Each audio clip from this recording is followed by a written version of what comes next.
ዓለም ላይ የተፈጠሩ ማንም ሊያብራራቸው የማይችላቸው አስፈሪና አስገራሚ ክስተቶች።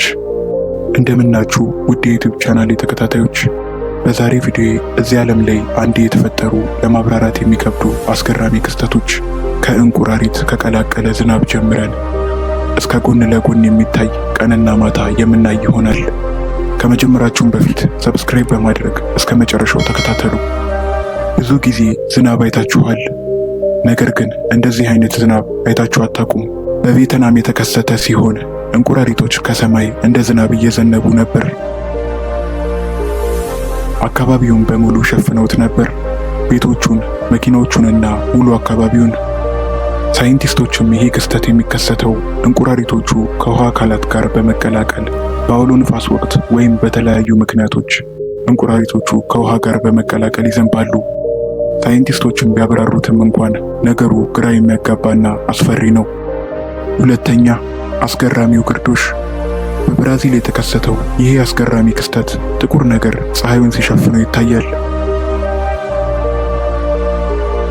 የፀሐይ ግርዶሽ እንዳልሆነ የሚታወቀው ጥቁር ነገር አካባቢውን ሲሸፍነው ይታያል። ሳይንቲስቶች ግርዶሽ ከመከሰቱ በፊት ያውቃሉ።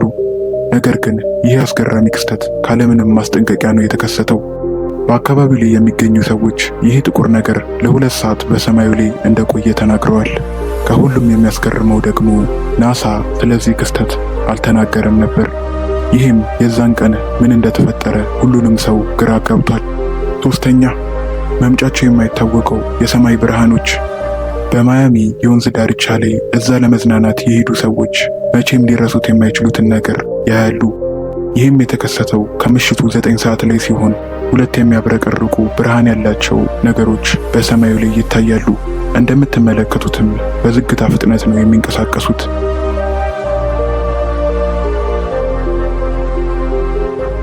ቪዲዮ ከተለቀቀ በኋላ አንድ የተመለከተ ሰው እሱም በተመሳሳይ እንደዚህ አይነት ነገር እንደተመለከተ ተናግሯል።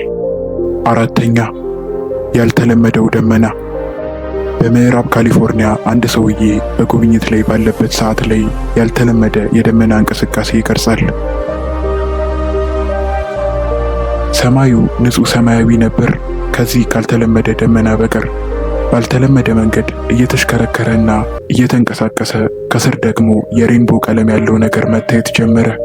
ደመናው አደጋ የማያደርስ ቢመስልም ነገር ግን ቪዲዮን ያጋራው ሰውዬ በሁኔታው ተደናግጦ ነበር። በመጨረሻ ላይ ደግሞ ይሄ ለ2 የተከፈለ ሰማይ ይገኛል። ይሄ ለ2 የተከፈለ የሚመስለው ሰማይ በአንድ በኩል ደማቅና የሚያበራ ልክ እንደ ፀሐይ ስትጠልቅ ያለው ቀለም የያዘ ሲሆን፣ በሌላ በኩል ያለው ደግሞ ደማቅ ጥቁር ሰማያዊ ቀለም ያለው ጨለማ ይታያል። ይሄ ግን በተደጋጋሚ የሚከሰት ተፈጥሯዊ ክስተት ነው።